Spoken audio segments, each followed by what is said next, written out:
invade here and find out that here is a hideout for all these boys we are seeing. All these boys you are seeing, here has been their hideout. Onye ọbụla hụrụ ozi a tụsara m ya n'ihi na aka kparala ọtụtụ n'ime ndị ala dị mma n'obodo Anambra. Ndewo gị onye ọma na-ege ntị ma na-ekiri ekiri. Ebe nọ ugbu a bụ na sim.ha asịrị FM. Onye gị na ya nọkwa taa bụ 042 Solex, onye akụkọ ụwa. Ngwagere akụkọ nke anyị ji wee bịa taa. Aka ụmụ ikorobịa nke steeti Anambra akparala ọtụtụ ndị omekome, ndị ori, ndị aka na-akpa nakwa ndị na-apụnara mmadụ ihe n'ike n'obodo Onitsha. Nke a mere n'otu ogige ntụrụndụ bụ nke ndị bekee kpọrọ Relaxation Park nke nọ n'Upper Iweka n'ime Onitsha nke dị n'ime steeti Anambra, dịka ha bụ ụmụ okorobịa bụ ndị nwe obodo chọpụtara na ya bụ ogige bụ ebe ndị mmadụ kwesịrị ịnọ ezu ike makwa na-atụ ndụ mmanụ aghọọla ogige ndị ori n'ihi ụdị ahịhịa nke gbachirila ebe ahụ. Dịka ha bụ ụmụ okorobịa bụ ndị nwe obodo so n'igwe wee banye na ya bụ ogige, ha chọpụtara ọtụtụ ndị omekome nọ ebe ahụ bụ ndị ji ehihie arahụ ụra ma werekwanụ abalị arụ ọrụ arụrụ ala. Ụfọdụ ihe bụ nke ha bụ ụmụ okorobịa nwetara na ya bụ ogige gụnyere mma nakwa ngwaọrụ ndị ọzọ bụ nke eji apụnara ndị mmadụ ihe ha n'ike. Ọtụtụ akpa ndị mmadụ bụ nke a napụrụ ha n'ike nakwa ihe ndị ọzọ. A sịla na Solex si kama lere onyonyo ya. Yes. Afọ m bụ Chief Igboeze Moses Paul, Head of Operation Anambra Youth Volunteer. Anyị nọ na Upper Iweka kịta.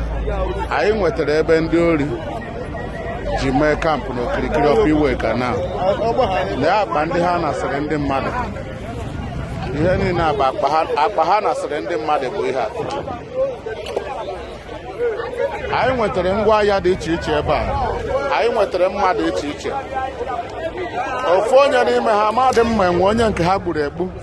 Enwe onye nke ha gburu egbu, amara mma ha na-ere mmadụ ebe a na ebe ha bi.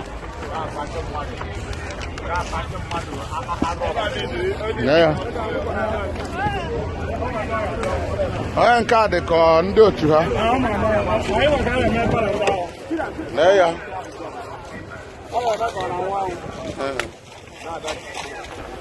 Lee ya ebe a.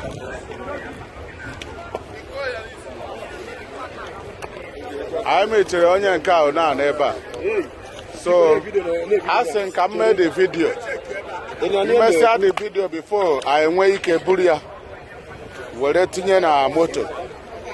So achọrọ m inweta the coverage before m buru ya, just for the notice of government to see the present condition of what we are seeing here. We met him like this in the house.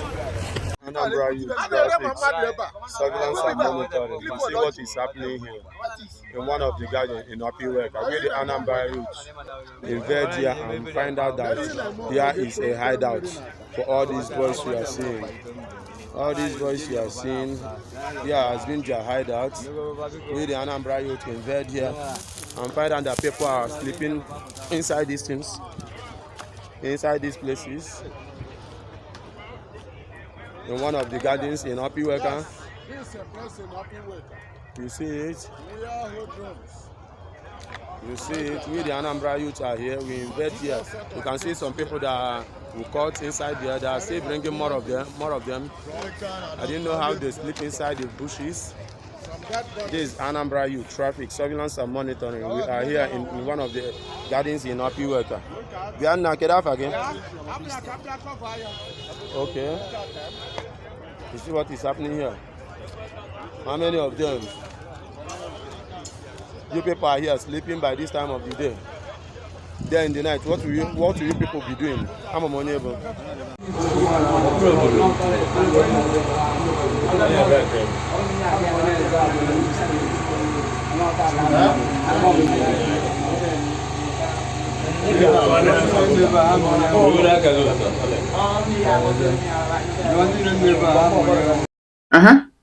Ọkụ ịhụla ya bụ ihe onyonyo ya mere nwanne nwoke nwanne nwaanyị gị na-eso ebere ya ezonye ekelekwa gị na-asị gị jide ka iji ekpere mbụ na Chineke nna ga na-anọnyere gị na-etinyere gị aka n'ihe niile nke ị na-eme. Gaa taa bụkwanụ mbụ ị na-ahụ ihe onyonyo anyị, asị gị nnọọ. Onye gị na ya ka nọkwa bụ 042 Solex, onye akụkọ ụwa n'iru akwụkwọ efere mba ụwa. ya mere ọ bụrụ na ka mmere dị gị mma n'obi nwanne biko ọ bụ na Facebook ọ na Instagram gị na ahụ ihe onyonyo a pịara m follow, ọ bụ na YouTube ka ị na-ekiri ya bụ ihe onyonyo pịara m subscribe ya na mgbịrịgba ya n'akụkụ ka ị nwee ike na-enweta ihe onyonyo ndị ọzọ m ga na-ewetara gị n'ọdịnihu. Ọ bụ na Twitter ka ị hụrụ ihe onyonyo a pịara m follow, ọ bụ na TikTok itikere m ya mata ọkụma.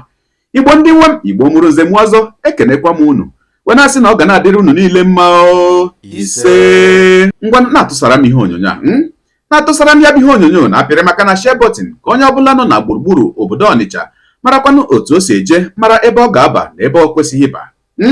Daalụkwanụ ndị nke m, udo dịrị unu.